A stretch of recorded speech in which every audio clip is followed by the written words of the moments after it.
ഇക്വി potential surface, അതാണ് നമ്മളിന്ന് പറയാൻ പോകുന്നത്. Equipotential surface. An equipotential surface is one at every point of which the electric potential is same. ഒരു സർഫസിൽ എല്ലായിടത്തും എവറി പോയിന്റിലും പൊട്ടൻഷ്യൽ സെയിം ആണെങ്കിൽ അതിന് ഇക്വി പൊട്ടൻഷ്യൽ സർഫസ് എന്ന് പറയുന്നു. ഇതൊക്കെ ഇക്വി പൊട്ടൻഷ്യൽ സർഫസ് ആണ്. ഇതൊരു ഇക്വി പൊട്ടൻഷ്യൽ സർഫസ് പറഞ്ഞിരിക്കുന്നതാണ്. ഇത് ഇക്വി പൊട്ടൻഷ്യൽ സർഫസ് ആണ്. ചാർജ് കണ്ടക്ടറിൻ്റെ സർഫസാണിത്. ഇത് ചാർജ് കണ്ടക്ടറിൻ്റെ സർഫസാണ്. ഇവിടെ എല്ലായിടത്തും ഇക്വി പൊട്ടൻഷ്യൽ സർഫസാണ്. ഇതിൻ്റെ ഡയറക്ഷനാണ്, ഇലക്ട്രിക് ഫീൽഡിൻ്റെ ഡയറക്ഷനാണ് വരച്ചിരിക്കുന്നത്. ഇവിടെ ഒരു പോസിറ്റീവ് ചാർജ് വെച്ചാൽ എങ്ങനെ ഇക്വി പൊട്ടൻഷ്യൽ സർഫസ് ഉണ്ടാവും? ഈ പോസിറ്റീവ് ചാർജ് വെച്ചാൽ ഇങ്ങോട്ടായിരിക്കും ഇലക്ട്രിക് ഫീൽഡ്, ഇങ്ങോട്ടായിരിക്കും ഇലക്ട്രിക് ഫീൽഡ്.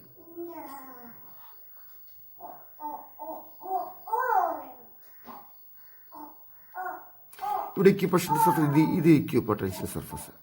ഇവിടെ ഇക്വി പൊട്ടൻഷ്യൽ ആയിരിക്കും, ഇവിടെ ഇക്വി പൊട്ടൻഷ്യൽ ആയിരിക്കും. സെയിം ഡിസ്റ്റൻസിൽ, സെൻറ്ററിൽ നിന്ന് സെയിം ഡിസ്റ്റൻസിൽ സർക്കുലർ ആയിട്ടുള്ള ആ സർഫസാണ് ഇക്വി പൊട്ടൻഷ്യൽ സർഫസ് എന്ന് പറയുന്നത്. കണ്ടോ, പോസിറ്റീവ് ചാർജ് വെച്ചിട്ട് അതിൽ നിന്നുള്ള ഇലക്ട്രിക് ഫീൽഡാണ് അവിടെ, അതുകൊണ്ടുണ്ടാകുന്ന ഇലക്ട്രിക് ഫീൽഡ് വരച്ചിട്ട് അതിൻ്റെ ഇക്വി പൊട്ടൻഷ്യൽ സർഫസ് അവിടെ പറഞ്ഞിരിക്കുന്നു. ഇതൊരു പോസിറ്റീവ് ചാർജാണ്. പോസിറ്റീവ് ചാർജ് ആകുമ്പോൾ നമുക്കറിയാം എന്താണ്, ഇതിങ്ങനെ പോകും. നെഗറ്റീവ് ചാർജ് ഉള്ളതുകൊണ്ട് ഇങ്ങനെ പോയി പിടിക്കും, അല്ലേ? ഇങ്ങനെ പോകും.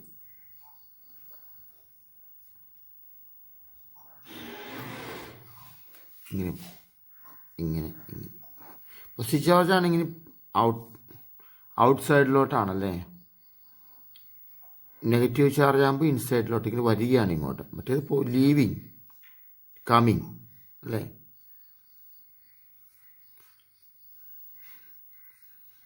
ഒരു ഇവിടെയും ഇക്വി പൊട്ടൻഷ്യൽ സർഫസ് ഉണ്ടോണ്ട് ഇവിടെ ഇക്വി പൊട്ടൻഷ്യൽ സർഫസ് ആണ്, ഇവിടെ ഇക്വി പൊട്ടൻഷ്യൽ സർഫസ് ആണ്, ഇവിടെ ഇക്വി പൊട്ടൻഷ്യൽ സർഫസ് ആണ്, ഇവിടെ ഇക്വി പൊട്ടൻഷ്യൽ സർഫസ് ആണ്, അല്ലേ? ഇവിടെ ഇക്വി പൊട്ടൻഷ്യൽ ആണ് ഇങ്ങനെ ഈ ഒരു ലൈനിൽ. ഇതെല്ലാം ഇക്വി പൊട്ടൻഷ്യൽ സർഫസ് ആണ്. അപ്പോൾ ഇക്വി പൊട്ടൻഷ്യൽ സർഫസ് അതിൻ്റെ പ്രോപ്പർട്ടീസ് എന്തൊക്കെയാണ്? ദി ഇലക്ട്രിക് ഫീൽഡ് ഇ എന്ന് പറയുന്ന electric field, the electric field E always perpendicular to the equipotential surface. Electric field എപ്പോഴും ഇക്വി പൊട്ടൻഷ്യൽ സർഫസിന് പെർപെൻഡിക്കുലർ ആയിരിക്കും. ഇതിപ്പോൾ ഇക്വി പൊട്ടൻഷ്യൽ സർഫസ് ആണ്, ഇങ്ങനെ പെർപെൻഡിക്കുലർ ആയിരിക്കും ഇലക്ട്രിക് ഫീൽഡ്.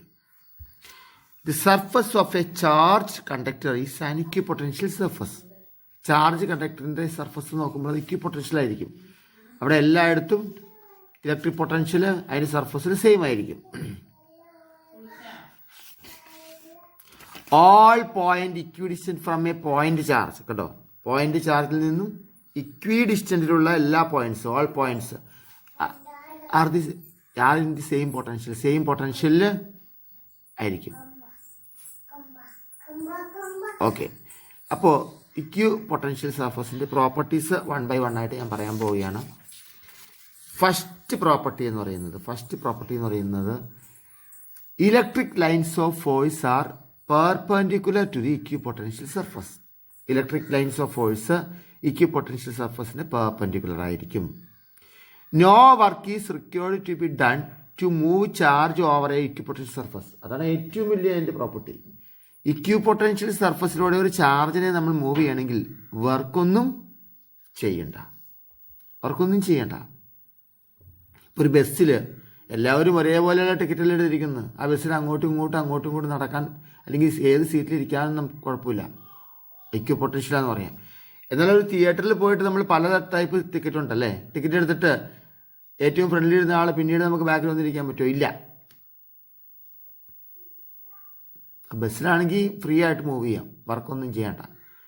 മറ്റേത് വർക്ക് ചെയ്യണം, കാരണം എന്താണ്, കൂടിയ ടിക്കറ്റ് എടുക്കണം, അല്ലെങ്കിൽ ആ സീറ്റിലിരിക്കുന്നവർ നമുക്കിട്ട് വർക്ക് ചെയ്യും, അല്ലേ? അതുപോലെയാണ് ഇക്വി പൊട്ടൻഷ്യൽ സർഫസ് എന്ന് പറയുന്നത്. പൊട്ടൻഷ്യൽ സർഫസിൽ എല്ലായിടത്തും ഒരു ഓർഡറിലുള്ള കാരണം ആ സർഫസിൽ കൂടി ഒരു ചാർജിന് മൂവ് ചെയ്യാൻ എന്താണ് വർക്ക് ചെയ്യുമെന്നും വേണ്ട. Equipotential surface cannot intersect each other. ഇപ്പം ഇത് ഇക്വിപൊട്ടൻഷ്യൽ സർഫസ് അല്ല ഇങ്ങനെ പോയിന്റ് ചാർജ് ചെയ്യുന്നത്. ഇതും കൂടി ഒരിക്കലും ഇന്റർസെക്ട് ചെയ്യില്ല. ഇക്വിപൊട്ടൻഷ്യൽ സർഫസ് ഒരിക്കലും ഇന്റർസെക്ട് ചെയ്യില്ല. ഓക്കെ, ഇതാണ് ഇക്വിപൊട്ടൻഷ്യൽ സർഫസ് എന്ന് പറയുന്നത്. ഇനി നമുക്ക് അടുത്ത ടേമാണ് conductors.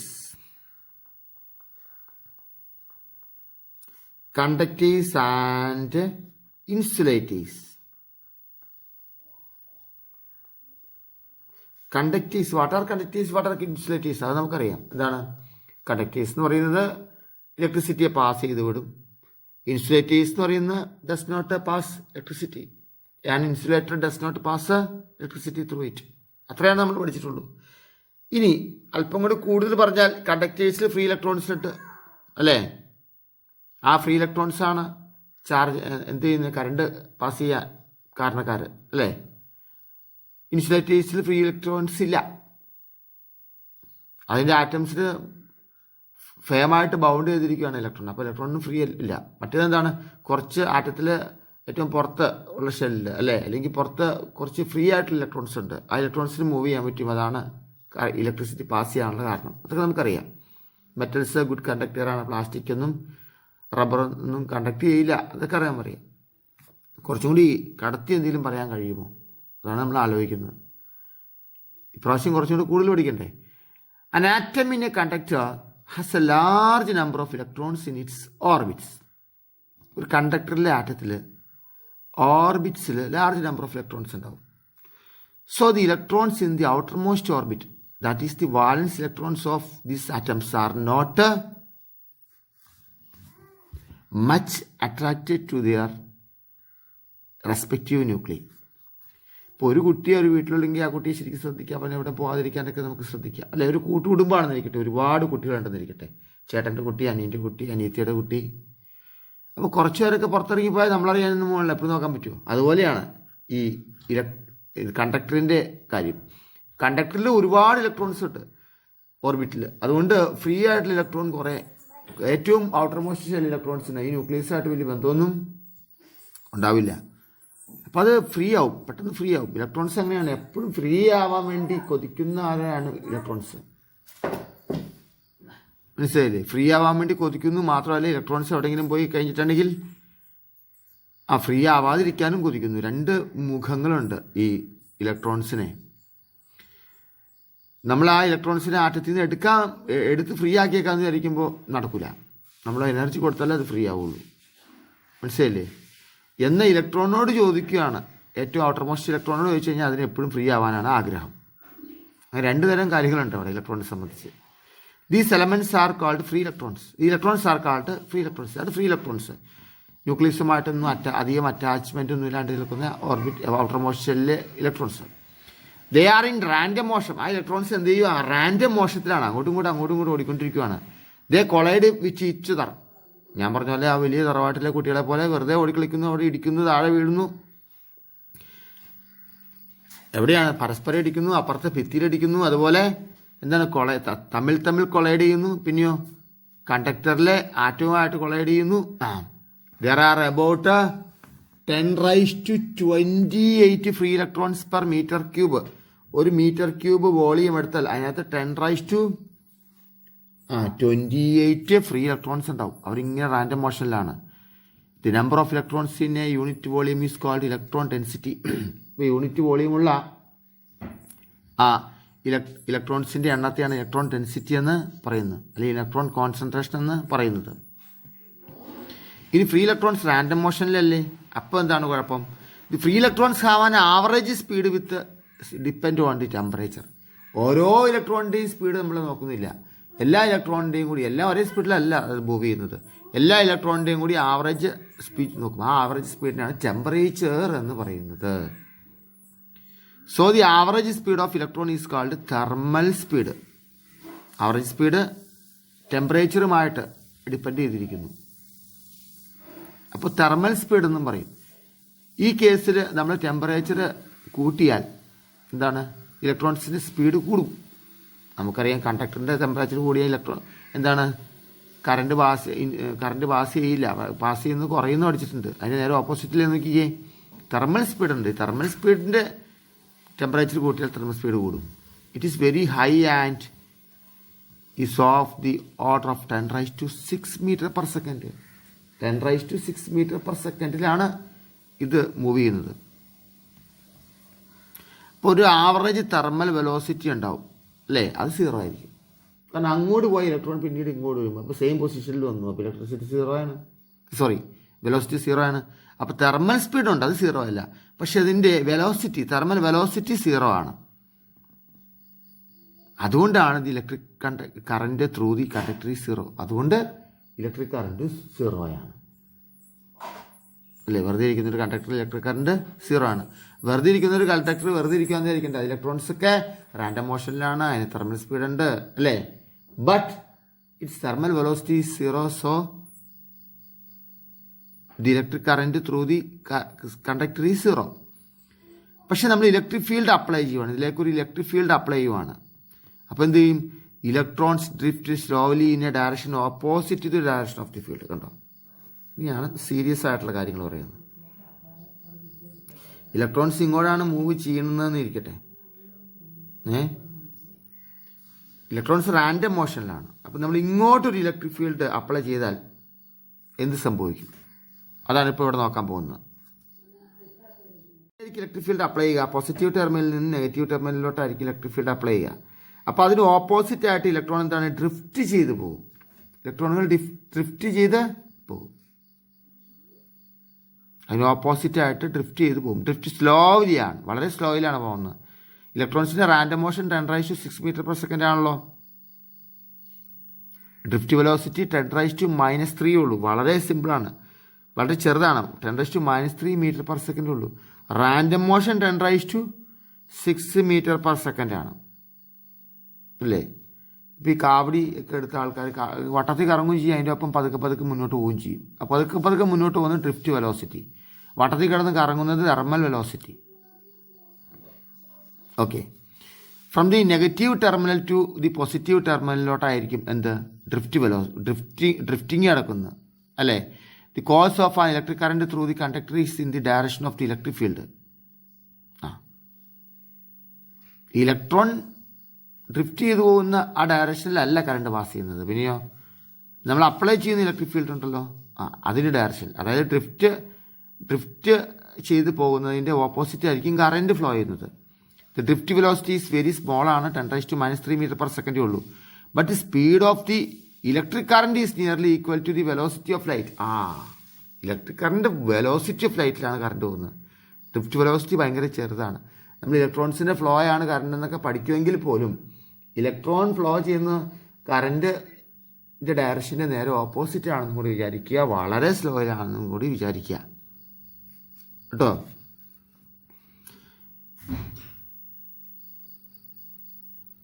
The confusion on this point result from and distinguish between the drift speed of the electric and the speed with which the change in the electric field configuration travels along the wires. അപ്പോൾ നമുക്ക് confusion വരും, ഇതിനകത്ത് ഏതാ സ്പീഡെന്ന്. അപ്പോൾ drift സ്പീഡുണ്ട്, ആ ഡ്രിഫ്റ്റിങ്ങിൻ്റെ ഡയറക്ഷൻ്റെ ഓപ്പോസിറ്റാണ് electric ഫീൽഡിൻ്റെ direction. ശരിക്കും ആ electric ഫീൽഡിൻ്റെ ഡയറക്ഷനിലായിരിക്കും electricity പോവുക.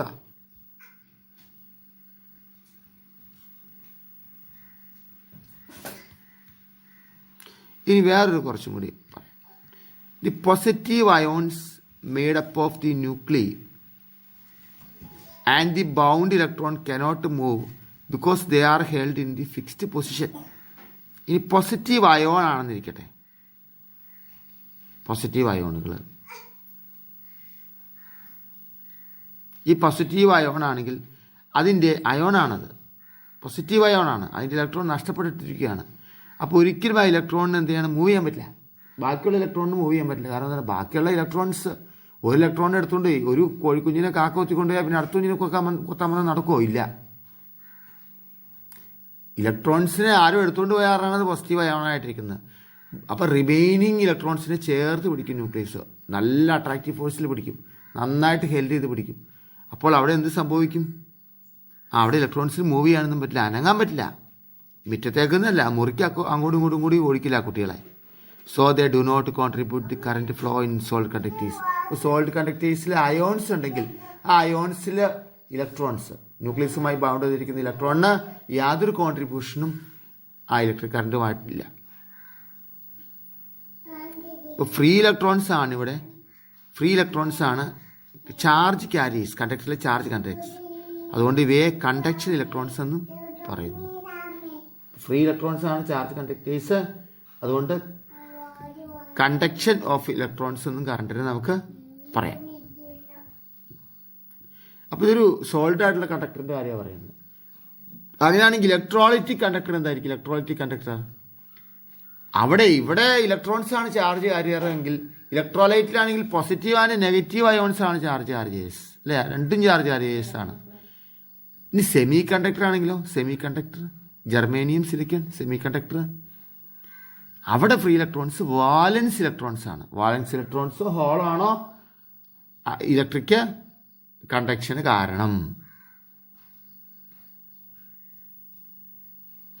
Even though a conductor has a large number of free electrons, as they are not excess electrons, the conductor is electrically neutral. വളരെ ഇമ്പോർട്ടൻ്റ് ആണ്. ഒരു കണ്ടക്ടറിൽ ഫ്രീ ഇലക്ട്രോൺസ് ഉണ്ട്, പക്ഷേ എക്സസ് ഇലക്ട്രോൺ ഇല്ല, അതുകൊണ്ട് ഇലക്ട്രിക്കലി ന്യൂട്രലാണ്, അല്ലേ? അതായത് 100 ഇലക്ട്രോൺ ഉണ്ട്, 100 ഇലക്ട്രോൺ ഉണ്ടെന്ന് ഇരിക്കട്ടെ, ഒരു ഇലക്ട്രോൺ ചാടിപ്പോയി എന്ന് ഓർത്തോ, അപ്പോൾ അവിടെ എന്തുകൊണ്ട് അവിടെ ഒരു ന്യൂട്രൽ അല്ല, കാരണം അവിടെ ഒരു പോസിറ്റീവ് ചാർജ് വന്നു, അല്ലേ? ഇതിനൊരു ഇലക്ട്രോൺ എക്സസ് ആയിട്ട് കിട്ടിയെന്നിരിക്കട്ടെ, അവിടെ നെഗറ്റീവ് ചാർജ് വന്നു.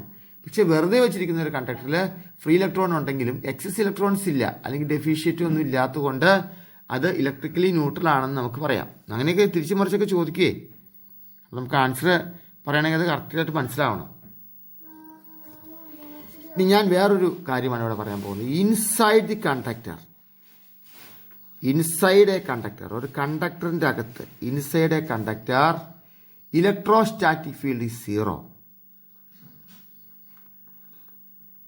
ഇലക്ട്രോസ്റ്റാറ്റിക് ഫീൽഡ് എന്ന് പറയുന്നത് സീറോ ആണ് ഇൻസൈഡ് എ കണ്ടക്ടർ.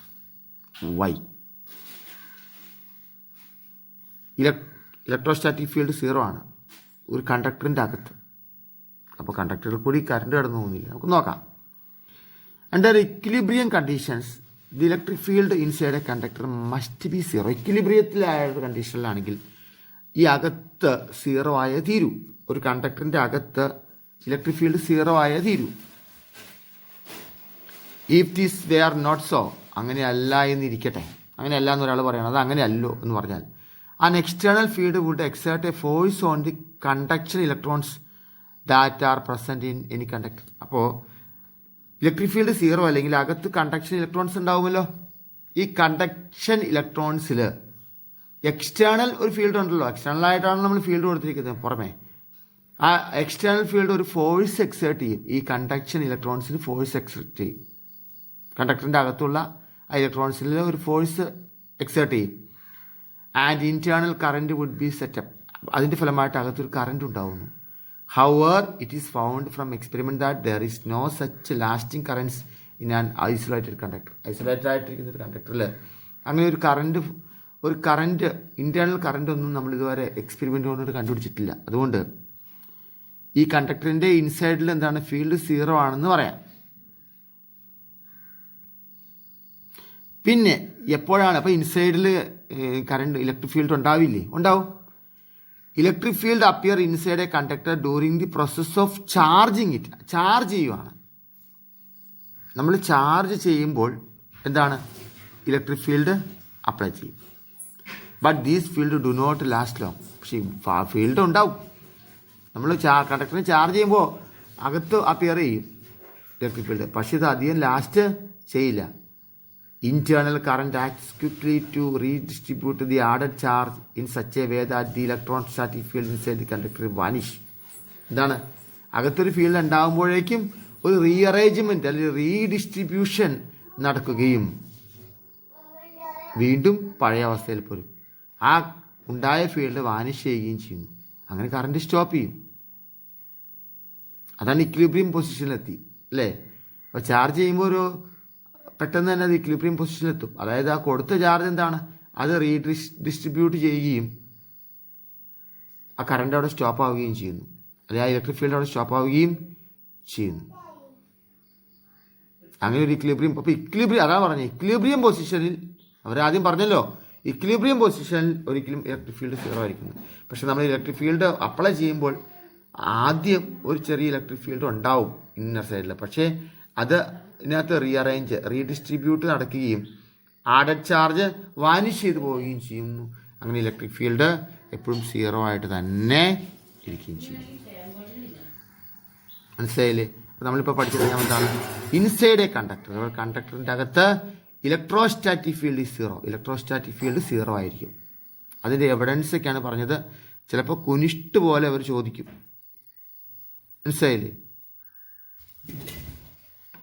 പിന്നെ അടുത്ത നമ്മുടെ ടേം എന്ന് പറയുന്നത് the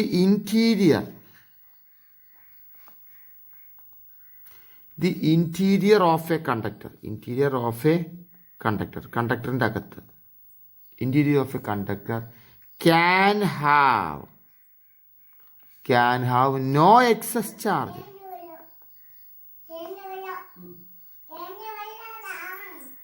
In the static situation. In the static situation. The interior of a conductor can have no excess charge in the static situation. Static സിറ്റുവേഷനിൽ ഒരു കണ്ടക്ടറിൻ്റെ ഇൻസൈഡിൽ എക്സസ് ചാർജ് ഉണ്ടാവില്ല. എന്താണ്? പിന്നൊക്കെ ടി വി എല്ലാ വീടുകളിലും ഉണ്ട് അല്ലേ, ഫ്രിഡ്ജ് എല്ലാ വീടുകളിലും ഉണ്ട്. ഈ ഫ്രിഡ്ജ് എന്നൊക്കെ പറയുന്നത് സാധാരണ അടുക്കളയിലാണ് വെച്ചുകൊണ്ടിരുന്നത്, കൈകാര്യം ചെയ്യാൻ ഉപയോഗിക്കുന്നത് അല്ലേ. അപ്പോൾ ചില വീട്ടിൽ ഫ്രിഡ്ജ് മേടിച്ച് വെച്ച് കഴിഞ്ഞാൽ ഇപ്പോൾ അങ്ങനെയില്ല, ആ ഫ്രണ്ടിൽ മുറിയിൽ കൊണ്ടുവയ്ക്കും. കാരണം ഫ്രിഡ്ജ് നാട്ടുകാർ കാണണ്ടേ, എന്ത് കിട്ടിയാലും അത് ഫ്രണ്ടിൽ കൊണ്ടുവയ്ക്കും. ചില ആൾക്കാരുണ്ട് നല്ല ഫർണിച്ചറൊക്കെയാണ് മേടിക്കുന്നതെങ്കിൽ അകത്തിട്ടാരും കാണൂല്ല, അത് പുറത്തിറക്കിയിടും. എന്തകത്തോട്ട് കൊടുത്താലും അത് പുറത്ത് കെട്ടിത്തൂക്കിടും. അങ്ങനത്തെ ഒരു സ്വഭാവം. അതുപോലെ തന്നെയാണ് ഈ കണ്ടക്ടറിൻ്റെ കാര്യം. An excess charge placed on an isolated conductor, ഒരു ഐസൊലേറ്റ് ചെയ്തിരിക്കുന്ന കണ്ടക്ടറിൻ്റെ അകത്ത് ഒരു എക്സസ് ചാർജ് പ്ലേസ് വെച്ചാൽ അല്ലെങ്കിൽ അവിടെ ഒരു എക്സസ് ചാർജ് കൊടുത്താൽ moves entirely to the outer surface of the conductor. ഈ ഫർണിച്ചർ എടുത്ത് പുറത്തേക്ക് ഇടുന്ന പോലെ എല്ലാം പുറത്തേക്ക് ഇടുകയാണ് ചെയ്യുന്നത്. ചില ആൾക്കാരുണ്ട്, ഇപ്പോൾ അങ്ങനെയില്ല. പണ്ട് ആഹാരം കഴിക്കുന്നത് പുറത്ത് സിറ്റ് ഔട്ടിൽ ഇരുന്നാണ്, അന്ന് തിണ്ണാന്ന് പറയും. കാരണം താൻ എന്തൊക്കെയാണ് കഴിക്കുന്നത് നാട്ടുകാർ കാണണം. അപ്പോൾ അപ്പുറത്ത് ചേച്ചിയും അപ്പുറം ഒരു പ്ലേറ്റായിട്ട് വന്നിരിക്കും. നിങ്ങൾക്ക് എന്താ എനിക്കെന്താ ചപ്പാത്തിയാ. താൻ എന്ത് കഴിച്ചു എന്ന് മറ്റുള്ളവരെ അറിയാൻ വേണ്ടി ആയിരിക്കാം, അല്ലേ അന്നത്തെ ആ രീതികളായിരിക്കാം. ഇതുപോലെയാണ് എക്സസ് ചാർജ് കൊടുത്തു കഴിഞ്ഞാൽ, ഐസൊലേറ്റഡ് സിസ്റ്റത്തിന് നമ്മൾ ചാർജ് കൊടുത്തു കഴിഞ്ഞാൽ അത് എപ്പോഴും അത് ഉള്ളി വയ്ക്കില്ല, അതെടുത്ത് പുറത്തിടും. അതാണ് സംഭവം. None of the excess charge is found within the body of the conductor. ഈ ബോഡിയുടെ അകത്ത് ഒട്ടും ഒരു ചാർജിനെ പോലും കാണാൻ സാധിക്കില്ല. മനസ്സിലായില്ലേ? By moving to this. അപ്പോൾ സർഫസിലോട്ട് മൂവ് ചെയ്യുന്നു. ഏത് ചാർജ് കൊടുത്താലും അത് സർഫസിലോട്ട് മൂവ് ചെയ്ത് വിടും. എന്നിട്ടോ ഈ സർഫസിൽ വരുന്ന ചാർജ് എല്ലാം ഒരു ഡിസ്റ്റൻസ് കീപ്പ് ചെയ്ത് നിൽക്കും. അങ്ങനെ കൂടിയുണ്ട്. വാരിക്കുട്ടിട്ടേക്കുമല്ല, അത് ഡിസ്റ്റൻസ് കീപ്പ് ചെയ്ത് നിൽക്കും. അപ്പോൾ നമുക്ക് ഗോസ് ലോ അപ്ലൈ ചെയ്ത് നോക്കാം. ഇതിനകത്ത് ഗോസ് ലോ അപ്ലൈ ചെയ്താൽ അതിൻ്റെ പ്രൂഫ് കിട്ടും. ഇപ്പോൾ ഈ ഫി സീറോ എവരിവെയർ ഇൻസൈഡ് കണ്ടക്ടർ. ഈ കണ്ടക്ടറിൻ്റെ അകത്ത് ഈ എന്ന് പറയുന്നത് എല്ലായിടത്തും സീറോ ആണെന്നിരിക്കട്ടെ, സീറോ ആണല്ലോ.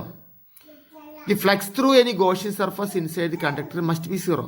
ഇവിടെ ഇലക്ട്രിക് ഫീൽഡ് സീറോ ആയതുകൊണ്ട് ഫ്ലക്സ് സീറോ ആണ്. ഇലക്ട്രിക് ഫീൽഡ് ഉണ്ടെങ്കിലല്ലേ ഫ്ലക്സ് ഉണ്ടാവുള്ളൂ.